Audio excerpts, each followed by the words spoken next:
वे बहुत विनम्र और मिलनसार इंसान थे। हमें उन्हें खोकर बहुत दुख हुआ है। ये बात हर उस शख्स की जुबान से सुनी जा सकती है जो उद्योगपति रतन टाटा से कभी मिला हो या फिर उन्हें जानता हो। टाटा स्टील के retired vice president RN Sharma ने रतन टाटा के साथ अपनी दोस्ती की उन यादों को ताजा किया जो 60 के दशक के आखिर में झारखंड के धनबाद जिले के एक गांव में शुरू हुई थी। 12 अप्रैल को अपना 100वां जन्मदिन मनाने वाले RN शर्मा ने कहा कि रतन टाटा ने बेहतर अंदाज में हर काम को पूरा करने में ईमानदारी और जुनून दिखाया। I've been with Tata Steel from 1949 till 1997, but I have a 10-year gap when I was with the public sector and as a chairman Coal India. And the first time I met Mr. Ratan Tata was in 67, 68. He came to Jamadova where I was chief mining engineer, and for almost getting acquainted with the mining and systems.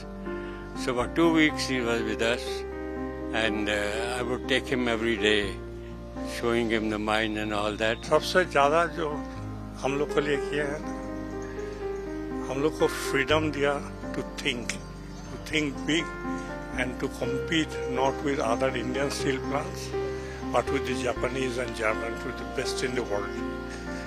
So in a way he made us benchmark and he made us think, if the Japanese can do it, the Germans can do it, why can't we? And that made us think how to become like the Japanese, like the Germans and others. Jamshedpur steel बनाने वाली दुनिया की सबसे बड़ी कंपनियों में से एक टाटा स्टील का घर माना जाता है। रतन टाटा, टाटा ग्रुप के फाउंडर जमशेद जी टाटा की जयंती के मौके पर हर साल 3 मार्च को जमशेदपुर में होने वाले संस्थापक दिवस समारोह में शामिल होना कभी नहीं भूलते थे। टाटा स्टील प्लांट में काम करने वाले लोगों का कहना है कि रतन टाटा के निधन से उन्हें ऐसा महसूस हो रहा है जैसे उन्होंने अपने परिवार का कोई करीबी सदस्य खो दिया है जो हमेशा उनका ख्याल रखता था। कहना क्या है सर, आज इतना बड़ा माँ दुर्गा देवी का हम लोग पूजा है, और हम लोग का जो टाटा स्टील के जो बहुत बड़ा देखा जाए तो संस्थापक थे या जो भी बोले हम लोग का मालिक थे, गॉड थे, भगवान थे, जिसके चलते जो हमारे सब साथी लोग हम लोग घर परिवार चलता है।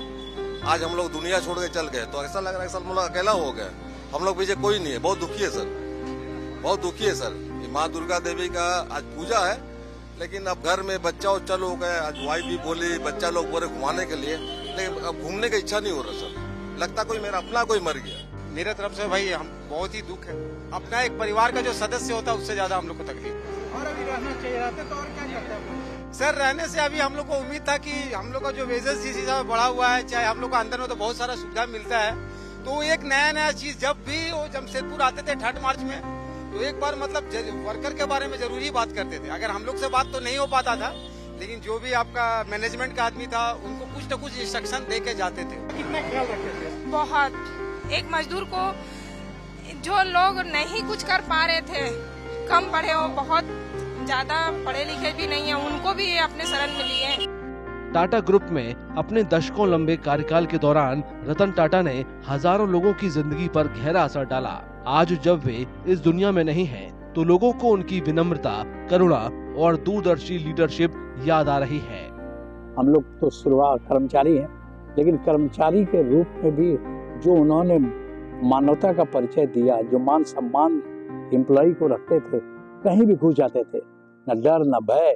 हर एम्प्लॉय के 3 मार्च होगा तो आप देखिएगा एम्प्लॉय के बीच में खड़े हैं, लोगों की बातं को सुन रहे हैं। हम लोग भी जब कभी कोई बात यूनियन का पॉइंट रखते थे तो उसको बड़ा धैर्यपूर्वक सुनते थे और उस समस्या का समाधान करने के लिए एमडी साहब को भी बोलते थे, जबकि हम लोग का पोलिटिकल डिसीजन वहीं होता था।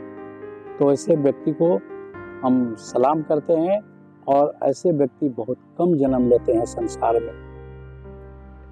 रतन टाटा को एक बेहतरीन बिजनेस लीडर के साथ उनकी ईमानदारी, नैतिकता और लोगों की मदद के लिए हमेशा तैयार रहने की उनकी आदत के लिए भी जाना जाता है। टाटा ग्रुप को पूरी दुनिया में पहचान दिलाने का श्रेय भी रतन टाटा को ही दिया जाता है। 86 साल की उम्र में 9 अक्टूबर को उनका निधन मुंबई के ब्रीच कैंडी अस्पताल में हुआ। रतन टाटा 2 दशक से ज्यादा वक्त तक ग्रुप की main holding company Tata Sons के अध्यक्ष रहे।